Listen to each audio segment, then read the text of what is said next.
कुम्हार की कहानी। पंचतंत्र की इस कहानी में हम बात करने वाले हैं युधिष्ठिर नाम के कुम्हार की। युधिष्ठिर नाम का एक कुम्हार एक बार टूटे हुए घड़े की नुकीले ठोकर से टकरा कर गिर गया। गिरते ही वह ठीकरा उसके माथे में घुस गया। खून बहने लगा। घाव गहरा था।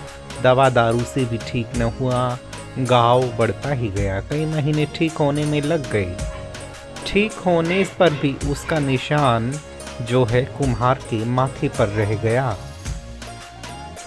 उसके बाद कुछ दिन बाद अपने देश में दुर्भिक्ष पड़ने पर वह एक दूसरे देश में चला गया। वहां वह राजा के सेवकों में भर्ती हो गया। राजा ने एक दिन उसके माथे पर घाव के निशान देखे तो समझा कि यह अवश्य कोई वीर पुरुष होगा जो लड़ाई में शत्रु का सामने से मुकाबला करते हुए घायल हो गया। यह समझ उसने उसे अपनी सेना में उच्च पद दे दिया। राजा के पुत्र व अन्य सेनापति इस सम्मान को देखकर जलते थे, लेकिन राजभय से कुछ कह नहीं सकते थे। उसके बाद क्या हुआ कि वह कुम्हार जो है कुछ दिन बाद उस राजा को युद्ध भूमि में जाना पड़ा। वहाँ जब लड़ाई की तैयारियां हो रही थी, हाथियों पर होदे डाले जा रहे थे, घोड़ों पर काठियां चढ़ाई जा रही थी, युद्ध का बिगुल सैनिकों को युद्ध भूमि के लिए तैयार होने का संदेश दे रहा था। राजा ने प्रसंगवश युधिष्ठिर कुंभकार से पूछा, वीर, तेरे माथे पर यह गहरा घाव किस संग्राम में कौन से शत्रु का सामना करते हुए लगा था? तब कुंभकार कहता है कि कुम्भकार ने सोचा कि अब राजा और उसमें इतनी निकटता हो चुकी है कि राजा सच्चाई जानने के बाद भी उसे मानता रहेगा। ये सोच उसने सच बात कह दी है, घाव हथियार का घाव नहीं, मैं तो कुम्भकार हूँ।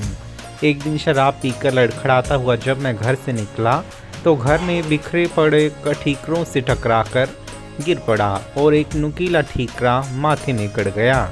यह निशान उसी का ही है। राजा यह बात सुनकर बहुत लज्जित हुआ और क्रोध से कांपते हुए बोला, तूने मुझे ठग कर इतना ऊंचा पद पा लिया, अभी मेरे राज्य से निकल जा।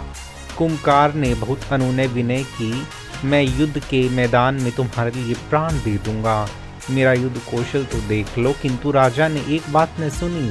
उसने कहा कि भले ही तुम सर्वगुण संपन्न हो और शूर और पराक्रमी हो, किंतु तुम कुम्भकार हो। जिस कुल में तेरा जन्म हुआ वह शून्य वीरों का नहीं, शूर वीरों का नहीं। तेरी अवस्था उस गीदड़ की तरह है जो शेरों के बच्चों में पलकर भी हाथी से लड़ने को तैयार न हुआ था। और इस प्रकार जो है यह बात सामने आई। उसके बाद इसी तरह राजा ने कुम्भकार से कहा, तू भी इससे पहले कि अन्य राजपुत्र तेरे कुम्हार होने का भेद जाने और तुझे मार डाले, तू यहाँ से भागकर कुम्हारों में मिल जा। अंत में कुम्हार वह राज्य छोड़कर चला गया।